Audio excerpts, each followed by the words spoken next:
Muy buenas noches. ¿Cómo están, estimados estudiantes? Buenas noches, asesor. Hola, Lisbeth, buenas noches. Buenas noches a todos. Buenas noches. Buenas noches. Buenas noches. Hola, buenas noches. Buenas noches. Pues, hola, María Guadalupe, buenas noches. Pues vamos a comenzar para que no se nos haga noche esta ocasión. La clase pasada nos quedamos ni a la mitad de una presentación donde estábamos estudiando precisamente la derivada. Comenzábamos a ver algunas propiedades y estábamos resolviendo ejercicios. De los ejercicios de la clase pasada, pues puedo retroalimentar en esta clase que se observa algunas áreas de oportunidad, principalmente en el manejo del álgebra y algunas pocas en el manejo de la aritmética. Yo les decía la clase pasada que es importante ponerse a estudiar. La aritmética es una rama de la ciencia de las matemáticas que estudia las 7 operaciones básicas: suma, resta, división, multiplicación, radicación, potencias y logaritmos. Lo básico. Con esas herramientas entramos al álgebra. Álgebra es una rama o una disciplina de la ciencia de las matemáticas que estudia la variabilidad de una cantidad, es decir, cuando un número tiende a cambiar. Entonces, este fenómeno de variación se le llama álgebra. Le digo a mis estudiantes en la parte presencial, en pocas palabras es cuando revolvemos números con letras. Eso es álgebra. Y tiene muchas propiedades, muchos principios, teoremas, corolarios, apotemas. ¿Qué rayos es todo esto? Son reglas para poderlo manejar. Pero por si fuera poco, no todos son reglas, no todos son normas. Hay conveniencias que no son reglas, pero conviene utilizarlas. Estas conveniencias hacen del álgebra una especie como de atajo, una especie como de comprensión que facilita su manejo. Y no te preocupes que estas conveniencias son en todo el mundo, pero no son reglas. Y como no son reglas, te puedes encontrar literatura, te puedes encontrar en internet, lo mismo, pero expresado diferente. Esa diferencia precisamente obedece a que no es una regla, son conveniencias. Te voy a hablar un poquito de estas conveniencias para ver si ayudan un poquito en lo que ahorita vamos a continuar. El álgebra comienza primero con algo que se le llama la trascendencia algebraica. Comienza cuando a un número lo acompañas con una letra y después le pones un signo a ese número que estaba con una variable. Al ponerle un signo, toma el nombre de término. Y si, como está acompañado de una variable, se le llama término algebraico. Y si a esa variable le pones un exponente, entonces se le llama término algebraico exponencial, siempre y cuando esa exponencial sea diferente de 1 y de 0. Si es 0, se cancela y no existe ese término algebraico. Si es 1, entonces este término algebraico no es exponencial, se le llama lineal. ¿Y por qué lineal? Porque la representación de este término en una gráfica dibuja una línea recta. Bueno, hablemos cuando el exponente no es ni 0 ni 1. Si fuera 2, entonces se le llama un término cuadrático y dibuja en la gráfica una parábola. Si es positiva, abre hacia arriba. Si es negativa, abre hacia abajo. ¿Ok? Y si fuera al cubo, entonces dibujaría dos curvas o una curva y una recta. Y si fuera la 4, dos curvas, o una curva y dos rectas. Y si fuera la quinta, dos curvas y una recta, etcétera. Y ahí ponle el exponencial que tú quieras. ¿Ok? Si tienen alguna duda, por favor interrúmpanme.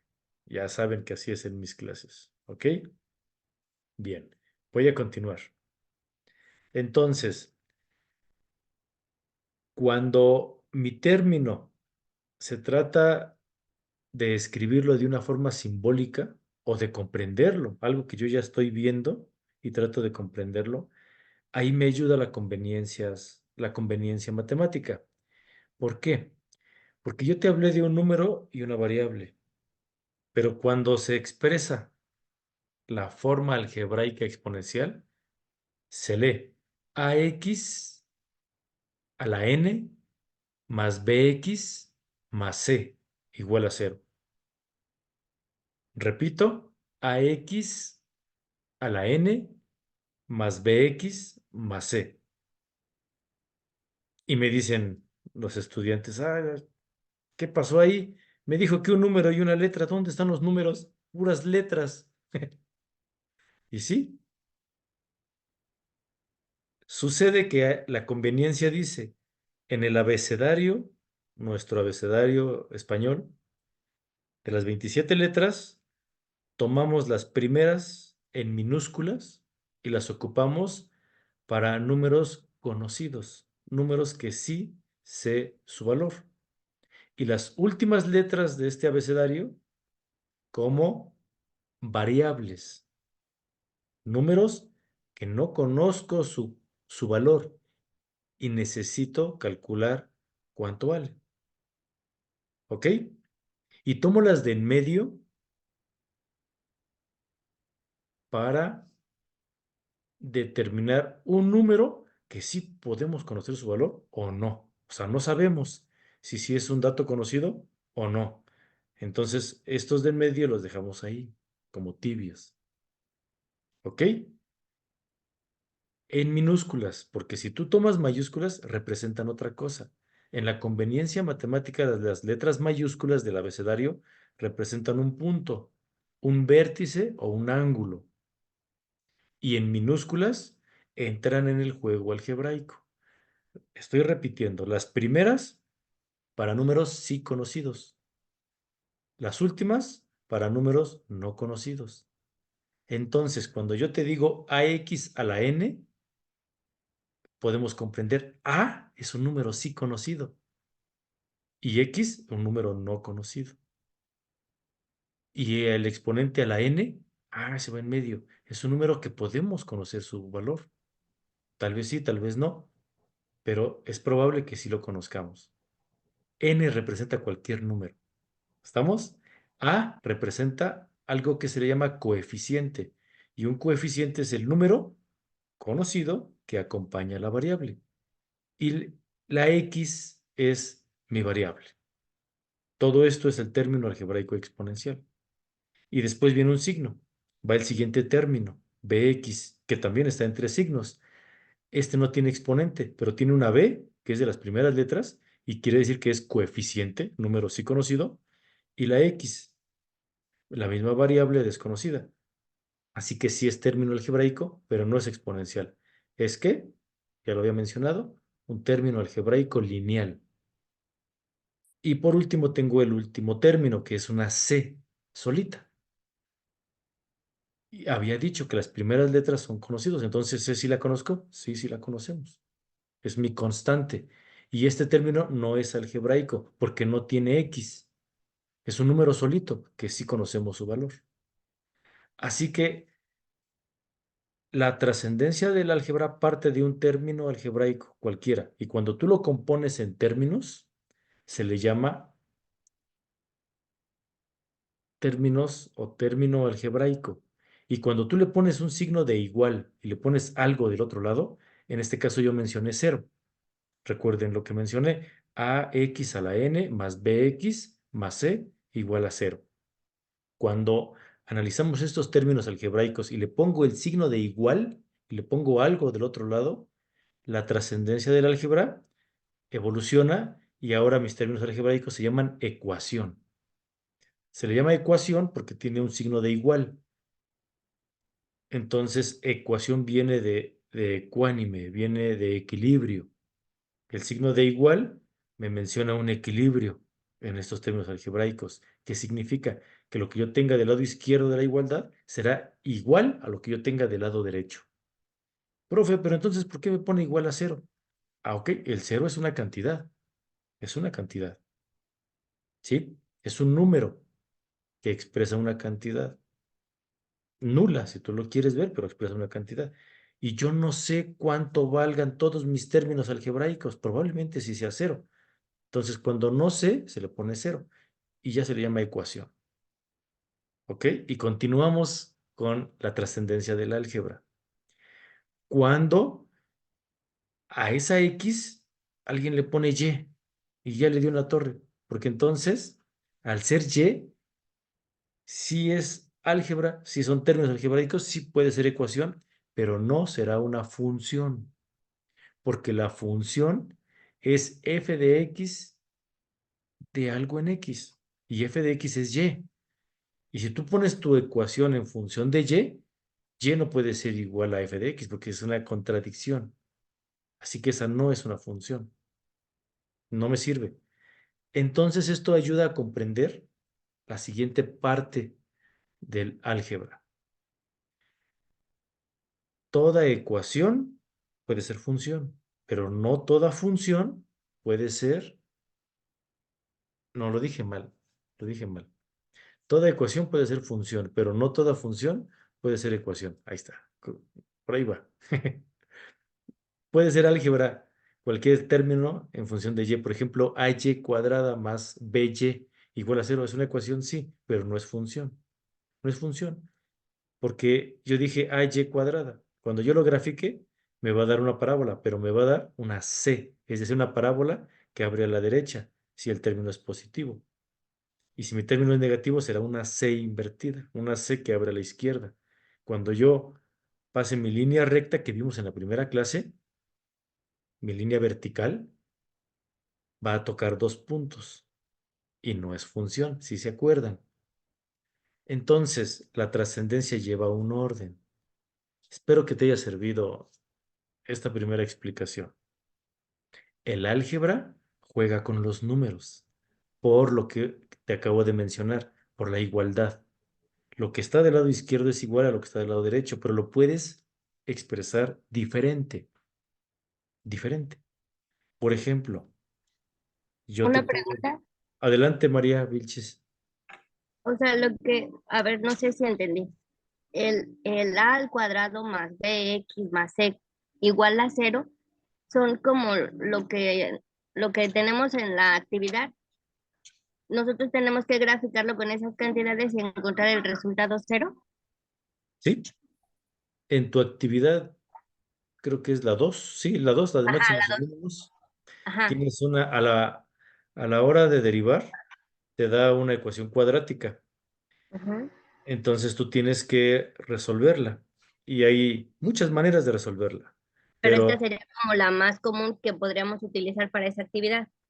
la que yo te recomiendo son dos. Una, por factorización. Ajá, Tú divides tus factores en dos paréntesis y encuentras el factor común. Y vas a ajá. obtener tus resultados. En el primer paréntesis una x1 y en el segundo paréntesis una x2. Y si te cuesta trabajo, por ahí la parte algebraica del dominio en cuanto al binomio de Newton, que es la base de la factorización, entonces usa la fórmula general, la que yo he mencionado como chicharronera, que es menos b más menos raíz cuadrada de b cuadrada menos Ajá, 4ac todo sobre 2a. Y le ok, llamamos chicharronera porque decimos en el poli que hasta el que vende chicharrones afuera se la sabe. ok. Es es una tradición de muchos años. Entonces, esa se le llama fórmula general. Sustituyes los coeficientes, no los valores algebraicos. Sustituyes el B, el A y el C. Y como te mencioné hace un momento, son las primeras letras del abecedario. Son coeficientes, son números sí conocidos. Los sustituyes tal cual como están con sus signos y vas Sí, a obtener 2x porque dice la fórmula menos b más menos. Cuando sustituyas vas a hacer uno con más y otro con menos. Obtienes 2x. ok. ¿Sale, vale? Creo que sí. Muy bien. Ok, pues ahí su compañera me adelantó. Todo lo que estaba explicando era precisamente para llegar a esta parte de la actividad integradora de máximos y mínimos. Es la 4. ¿Ok? Bien. Pues no los voy a aburrir más. ¿Mande? No, es que dice que lo adelanté, perdón, es que dije, a ver si explico otra cosa me voy a revolver más. No te preocupes, yo se los he dicho, interrúmpanme. Interrúmpanme, de eso se trata. No hay problema, a veces me adelanto, a veces me regreso. Así funciona esto. ¿De qué sirve yo estar hable y hable si nadie me entiende, nadie me sigue o nadie me pela? Cuando alguien me interrumpe, entonces quiere decir que valió la pena, vale la pena. Así que, sin miedo, sigan interrumpiéndome, ¿sale? Para eso Gracias. es. Bien, entonces, vamos ahora a compartir la presentación donde me quedé la última vez. La última ocasión estábamos estudiando derivadas de una función. Y aquí en las derivadas de una función veíamos lo que era la definición. La derivada de una función es la razón de cambio de dicha función, cuando x cambia. Y si x cambia, también va a cambiar y. Hablábamos de una variable dependiente y una variable independiente. ¿Sí? Y aquí en la gráfica explicábamos el porqué de los desplazamientos en x con respecto a los desplazamientos en y. Y esto me daba una posición respecto a un intervalo en la posición de la gráfica. Y eso era una derivada. Explicábamos entonces, a manera de conclusión o de resumen, que entonces es la recta tangente que permite calcular la velocidad de un punto o la pendiente de un punto exacto de una función. Si yo derivo la distancia, voy a obtener velocidad. Si yo derivo la velocidad, obtengo aceleración. A eso se refiere. Veíamos que se simboliza de dos maneras, de tres maneras, de hecho. La primera como un diferencial, así se le llama. D de dx de f de x. La segunda es con una comilla, la más común, f' de x. La otra es con respecto a y, dy de dx. Y la última como y'. ¿Ok? Veíamos también, y aquí fue donde nos quedamos la última clase. Decíamos que podríamos tomar como fórmula esta parte. A es mi coeficiente, x mi variable, n mi exponente, ax a la n, donde su primera derivada, el exponente n, baja a multiplicar a mi base. ¿Qué es la base? El término completo, la a y la x. Y al exponente le restas una unidad. Y veíamos estos ejemplos, ¿no? El primero muy fácil, que lo resolvieron con gran rapidez. Y en el segundo batallaron muchísimo. ¿Sale? Les tuve que ayudar precisamente por el juego numérico del álgebra. Yo les decía que los radicales son una igualdad de un exponente inverso. Inverso, un exponente inverso. Si yo tengo una raíz séptima, entonces lo que yo tenga como base se va a elevar a 1 entre el valor del radical, en este caso 1 sobre 7. Y como en mi base yo tenía un exponente, pues los tengo que multiplicar. Y me da como resultado x elevado a las 5 séptimos. Y veíamos aquí que una vez que yo resuelvo la derivada, es más fácil, pero aquí entraba también la parte aritmética que también observé que se les complicó. Simplemente suma resta de fracciones y en ocasiones multiplicaciones y divisiones de números racionales o fraccionarios. Y de esta manera nosotros hacíamos la operación de la derivación. Y si mi resultado me lo exigían con el radical, no importa, yo puedo volver a regresar. De una función expresada en racional, yo puedo volver a regresar y Disculpa, reconvertir César. el Buenas noches. el radical. Buenas noches. Disculpa, César. No entiendo, Sí, ya Cristal. vi varias veces el video, Sí, pero no entiendo de dónde sale -2 séptimos. ¿Me podría explicar? claro, es de una suma de una, en este caso resta, una resta de fracciones. 5 séptimos menos 1. A ese menos 1 le tienes que poner un denominador. Se convierte en 1 sobre 1. Y hay varias formas de resolverla. En este caso, la parte aritmética de fracciones. No lo explico más abundante porque pues me tardaría mucho y es como regresarse bastante, porque es aritmética básica, pero puede ser por el método de producto cruzado. Tú multiplicas 5, que es el numerador de la primera fracción, por el 1, que es denominador de la segunda fracción. 5 por 1 es 5. Y en este caso es resta, entonces le vas a restar la multiplicación del denominador de la primera fracción, que es 7, por el numerador de la segunda fracción, que es 1. 7 por 1, 7. Y entonces tienes 5 menos 7. Y 5 menos 7, pues es menos 2.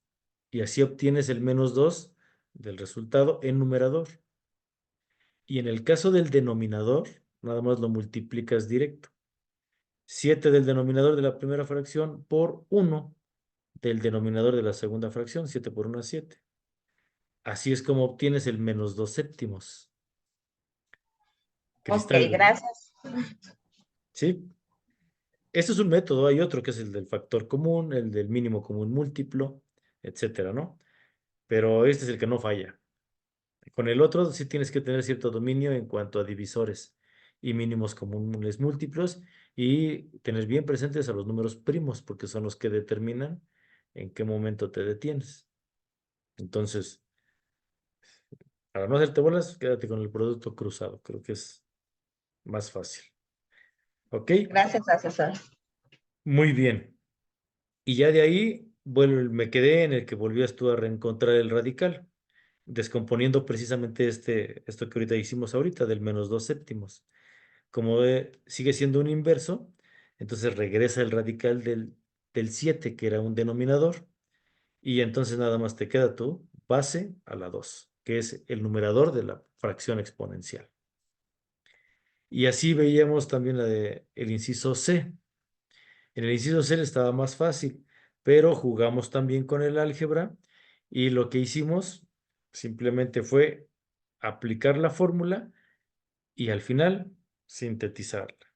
Y en el inciso D, lo mismo, aplicamos el álgebra y como tenemos una base exponencial a la 10, jugamos con el inverso multiplicativo.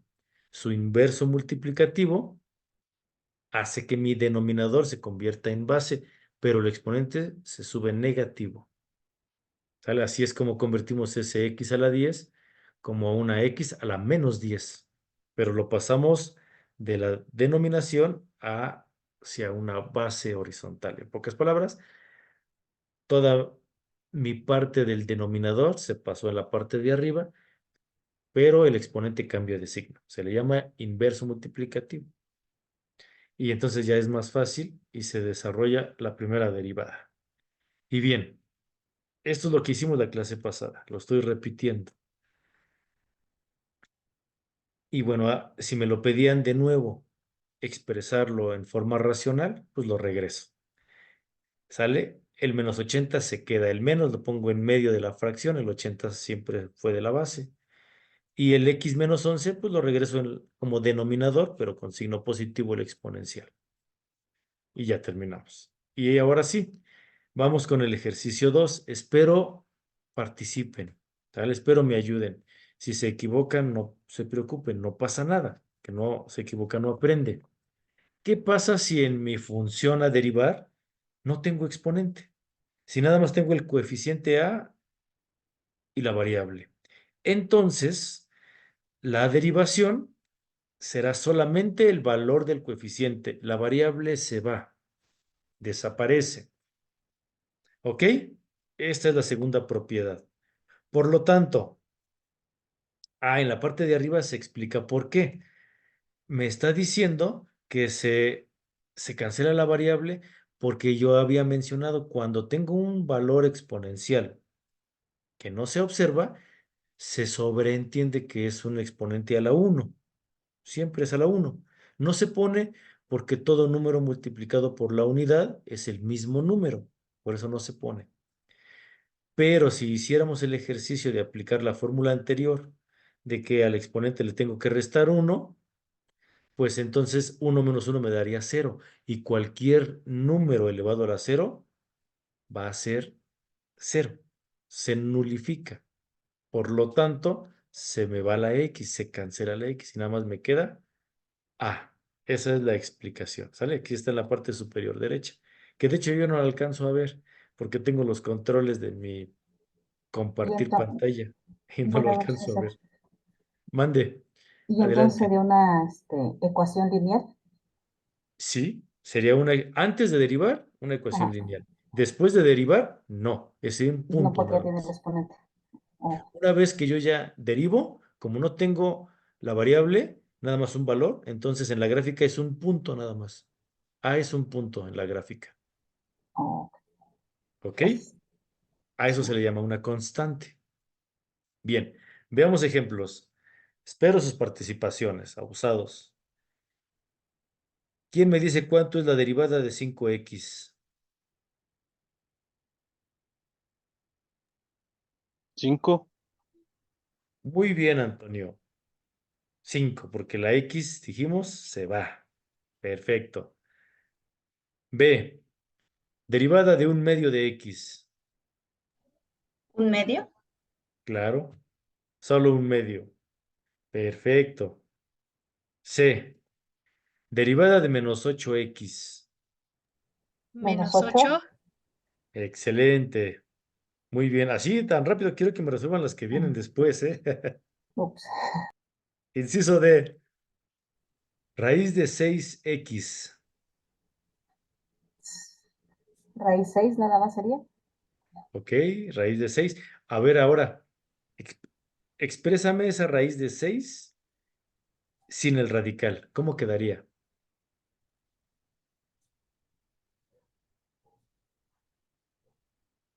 Ya lo vimos. 6. Y prima, pondría la y prima y luego el 6 nada más solito. O sea, ahí está el resultado. Se va la x y me queda en la derivación solo raíz de 6. Lo que les estoy pidiendo es expresar la raíz de 6 sin el radical, sin el símbolo de raíz. ¿Cómo quedaría? ¿Cómo sería expresado sin el radical?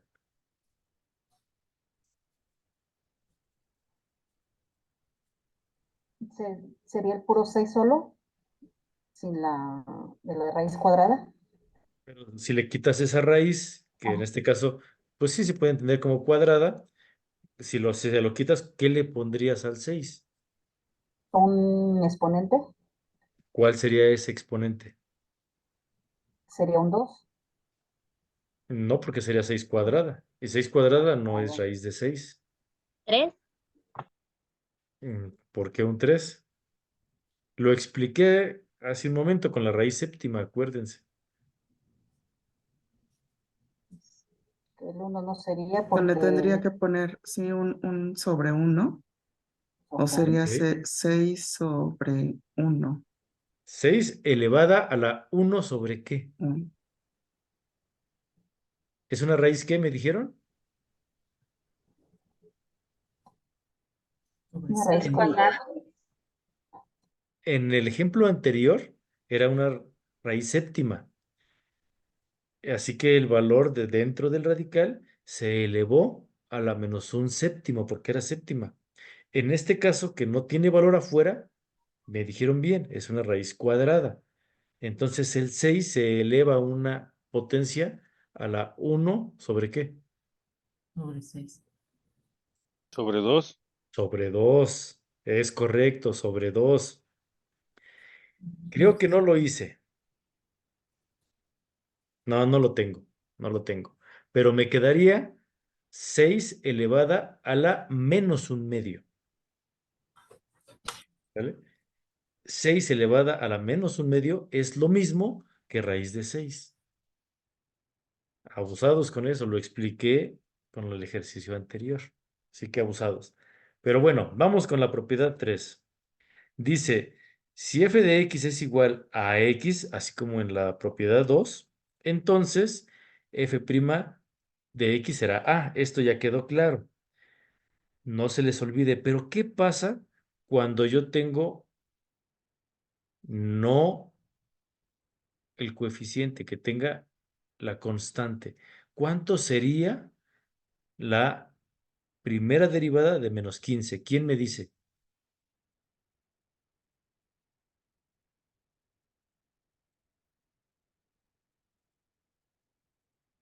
No se amontonen. Es ¿Cuál que aquí sería? ya no le entendí. ¿Se supone que se quitó la X o el -15 es la X? Aquí nada más tienes menos 15. ¿Cuál sería su primera derivada de menos 15?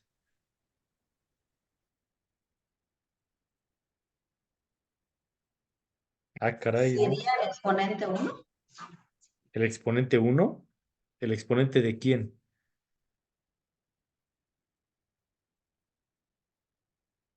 Abusados. Sería 0, Sería, ok, porque lo acabo de explicar hace un momento. En la parte superior derecha todavía se alcanza a ver. Yo no lo veo, pero ustedes creo que sí lo ven. Ah, tienes razón. Ese exponente 1 menos 1 1 será es 0. 0 y entonces 0 multiplicado siempre da 0. Exacto. Sí. En los ejemplos de arriba, cuando yo tengo una variable, se va la variable y te queda el valor numérico, el coeficiente. Pero cuando te piden derivar una constante, es 0. Es 0. ¿Ok? No importa lo que te pongan. Cualquier valor siempre será 0. Cualquiera de estos ejemplos, no importa qué tan complicado se vea como este, y es igual a la raíz cúbica de menos 27, siempre será 0, su primera derivada. No importa lo que te pongan. ¿Sí? ¿Seguros? ¿Dudas? no, a mí también sí estaba tapando mi ejemplo donde decía por qué. Ok, sale, vale. Entonces, abusados con esta información. Vamos con la propiedad 4. Se le llaman derivadas aritméticas o derivadas de la suma resta. Y es cuando yo tengo una función en términos. Lo que vimos anteriormente era un solo término. ¿Qué pasa cuando yo tengo más de 2 términos o solo 2 términos? ¿Sale? Esto se estudia más adelante con el teorema fundamental del cálculo que vamos a ver la siguiente semana, como por partes. Algunos también le llaman la derivada por partes, lo cual no es tan correcto, porque la derivada no forma parte del teorema fundamental del cálculo. Sin embargo, si a algunos les facilita la comprensión, adelante, no pasa nada. En el sentido estricto, pues sí, estamos analizando por partes. Se divide la función, una en g y la otra en h. G de x es un término, h de x es el segundo término. ¿Ok? Pero la forma correcta es la derivada de la suma o resta. Entonces, ¿qué pasa con la primera derivada? Su primera derivada será g' de x más menos, lo que me pongan más o menos, h' de x. Ok, ¿y cómo se resuelve? Ahí te va el ejemplo, ¿vale? Me piden derivar 3x cuadrada más 5x. ¿Quién me dice cómo queda? Está súper fácil. Es lo mismo, pero en dos términos. Sería 9, ¿Por qué 9? porque se le va a dar cuadrado, de 3 por 3, 9. Acuérdate de la fórmula de la derivación. Ok, El exponente pasa a multiplicar a la base. Sería 2. 3. Ay, perdón. ¿Que multiplica a qué? A ver, sería 2 por 3x. Ok, ¿qué más? ¿Qué le falta? Más, No, pero te faltó. ¿Qué pasa no. con el exponente? Ah, sí, es 2 menos 1. Y como te queda el exponente la 1, ¿qué pasa? Se quita. Se quita, no se le Entonces pone sería, nada. ajá, Bien, 2 por 3 ¿sí? más 5x. 5x, ¿seguros? No, ¿Cuál no, es la...? 5. Solamente 5. Correcto, Lisbeth. Sí, Abusados. entonces es, ajá, sí, ya me Tu quedó g de claro. x es el primer término. Tu h de x es el segundo término. 5x. Entonces su derivada es, como me dijeron, el 2 que pasa a multiplicar al 3 te da 6. Y la x elevada a la 2 menos 1 te da 1, lo cual no se pone. Se queda solo 6x. Y la primera derivada de 5x solo es 5. Se fue la variable. Abusados. Muy bien. ¿Sale? Vamos con el siguiente ejemplo. ¿Quién dice yo? Esta está interesante.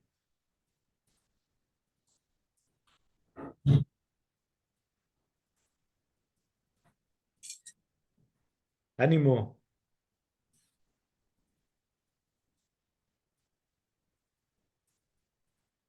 Les voy a ayudar porque ya se quedaron en silencio. Nada más sería el primer paso, entonces sería de 4 por 5, 20. Sí, pero antes hay que identificar quién es Gx y quién es Hx, porque ahí tengo más signos, Sí. tengo más términos. Lo primero es identificar quién es uno y quién es otro. En el álgebra hay otra parte cuando se estudian monomios, binomios y polinomios. ¿Qué es eso? Son términos semejantes. Cuando yo tengo términos semejantes y se le llama término semejante a aquel que el valor algebraico es el mismo exponencialmente. Repito, el término semejante es aquel que comparte el mismo valor exponencial en el término algebraico. Esos se suman, se restan, se dividen, se multiplican, se operan aritméticamente para simplificarlos. Esta es la regla de los polinomios. Que insisto, para comprender el cálculo tú tienes que tener cierto dominio de esto que te hablo, porque si no, les hablo en chino mandarín. Entonces, lo primero que tienes que hacer es identificar quién es h de x y quién es, ay, perdón, y quién es g y quién es h. En este caso, tengo una g, que es 5x a la cuarta, tengo un menos 2 raíz de x cúbica y tengo un más un medio de x cuadrada menos 3. Ninguno es término semejante, porque uno es un término a la cuarta, el otro es un término al cubo, el otro es un término cuadrático y una constante. Por lo tanto, no los puedo reducir, no puedo operar nada entre ellos. Esto lo hace más fácil, porque ya está simplificada. Si yo tuviera dos términos a la cuarta, los tendría que sumar o restar. Si yo tuviera dos al cubo, lo mismo. O tres al cuadrado, los opero entre ellos. Pero no es el caso. Son términos independientes. Esto, repito, lo hace sencillo. Ya que lo observé, entonces sí, hago donde se quedó nuestra compañera, que ya empezaba a derivar. Pero primero tienes que observar esto. ¿Sale? Ya tienes aquí una g de x, una h de x, y aquí me podría seguir tal vez una f de x y tal vez una z de x. Pones las letras que quieras, son más. En el anterior fue una g y una h, coincidió. En este no. Tengo una g, una h y otra cosa de x. ¿Ok? Para que no se espanten. Ahora sí comienzo a derivar, como me decía la compañera. El 4 multiplica el 5, 20x al 4 le quito 1, al cubo. Bajo el signo negativo.